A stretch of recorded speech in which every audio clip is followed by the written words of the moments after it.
دعوتی و اصلاحی اور روحانی علاج سے متعلق قرآن و سنت کی روشنی میں مزید ویڈیوز دیکھنے کے لیے ہمارے یوٹیوب چینل عارف محمود سلفی آفیشیل کو سبسکرائب کیجیے۔ نحمده ونصلی علی رسولہ الکریم، اما بعد، اعوذ باللہ من الشیطان الرجیم، من حمزہ ونفخہ ونفثہ۔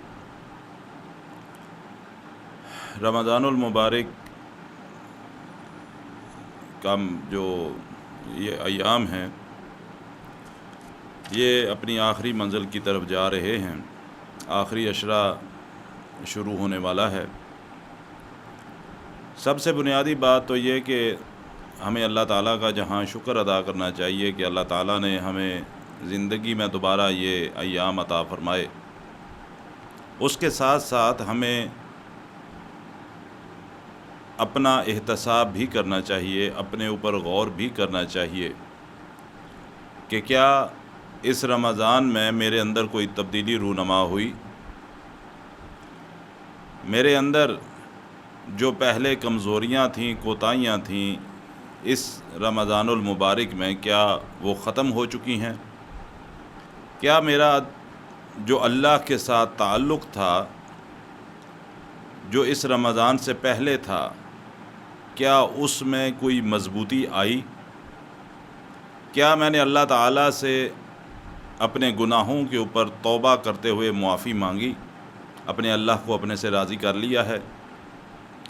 اگر تو یہ ساری چیزیں مجھے حاصل ہو گئی ہیں کہ میں نے اللہ سے معافی بھی طلب کی، میں نے اپنی اصلاح بھی کی، اس رمضان سے پہلے جو میرے اندر کمزوریاں تھیں، جو میرے اندر کوتاہیاں تھیں، میرے اندر خامیاں تھیں، میں نے وہ دور کر لی ہیں، اپنی اصلاح کر لی ہے، تو مجھے اللہ کا شکر ادا کرنا چاہیے۔ اور اگر یہ 20 دن گزرنے کے باوجود میرے اندر کوئی تبدیلی نہیں آئی، جس طرح میری زندگی کے پچھلے 50-60 رمضان آئے گزر گئے، اسی طرح یہ بھی رمضان آیا اور گزر گیا، تو پھر مجھے فکر کرنی چاہیے اس بات کی کہ کہیں میرا اللہ مجھ سے ناراض تو نہیں ہو چکا، کہ وہ مجھے اپنی طرف آنے نہیں دے رہا، مجھے وہ توفیق ہی نہیں عطا کر رہا کہ میں اس سے توبہ کروں۔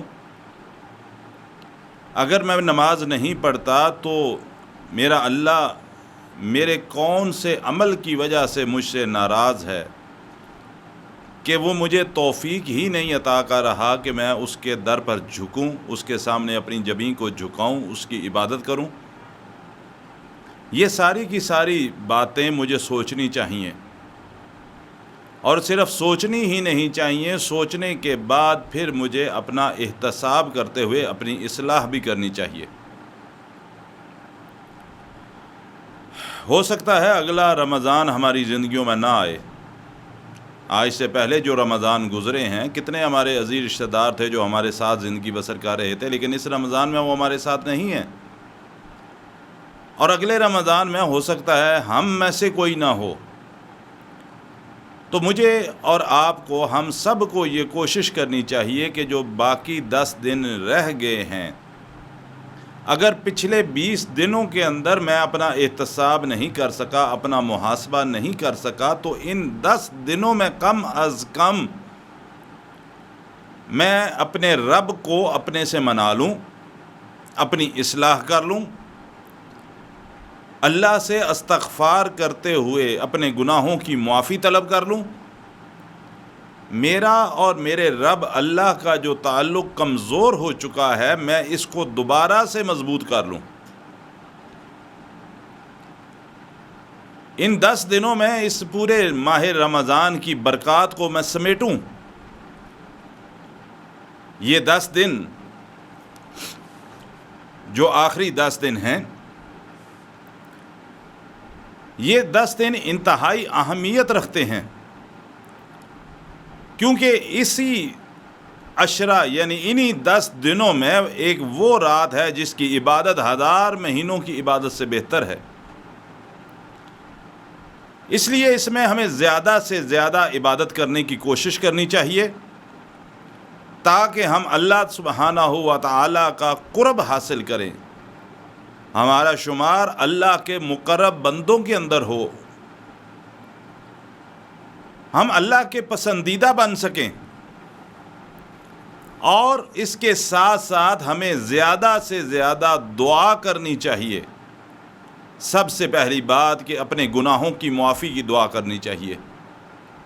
ہم جتنی زندگی گزار چکے، اس ساری زندگی کے اندر ہم نے بے شمار گناہ کیے ہیں، اتنے گناہ کیے ہیں کہ اگر ہم ان کا شمار کرنا شروع کریں تو ہم شمار نہیں کر سکتے۔ ایک ایک لمحے میں، ایک ایک دن کے اندر ہم نے کتنے گناہ کیے۔ کچھ ہم نے جان بوجھ کر کیے، کچھ ہم سے نفس کے اکسانے پر ہم سے سرزد ہو گئے۔ لیکن بہرحال جو بھی گناہ ہوئے ہیں، ہمیں چاہیے کہ ہم اللہ سبحانہ و تعالیٰ سے ان گناہوں کی معافی طلب کریں۔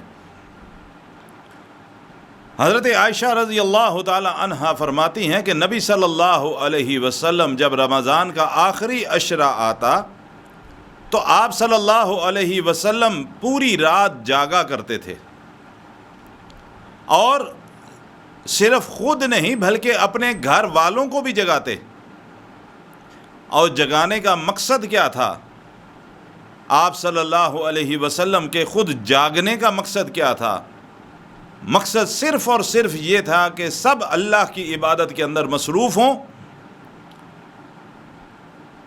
اللہ سبحانہ و تعالیٰ کی عبادت کے اندر مصروف ہوتے ہوئے اللہ کا قرب حاصل کریں۔ حضرت عائشہ فرماتی ہیں رضی اللہ تعالی عنہا کہ آپ صلی اللہ علیہ وسلم عبادات میں جتنی زیادہ عبادت اس رمضان کے آخری عشرے میں کرتے، آخری دنوں کے اندر کرتے، آپ کبھی بھی نہیں اتنی عبادت کرتے تھے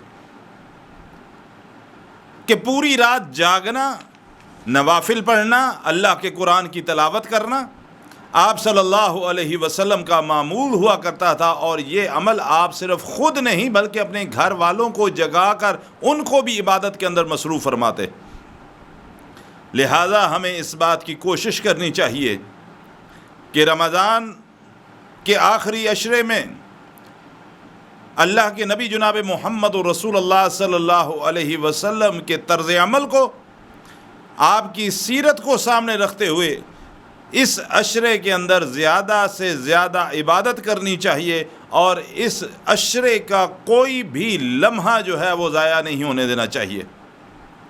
اس عشرے کی عبادات کے اندر رات کا قیام، رات کو نوافل پڑھنا، اور نوافل کے اندر اللہ کے قرآن کی تلاوت کرنا، اور دوسری اہم عبادت اعتکاف کی ہے جو آپ صلی اللہ علیہ وسلم نے خود بھی کی، اور زندگی کے آخری سال تک آپ صلی اللہ علیہ وسلم یہ عبادت کرتے رہے۔ اللہ تعالی مجھے اور آپ کو بھی نبی علیہ الصلاۃ والسلام کی سنت، آپ کے طریقے کے مطابق عبادات کرنے کی توفیق عطا فرمائے۔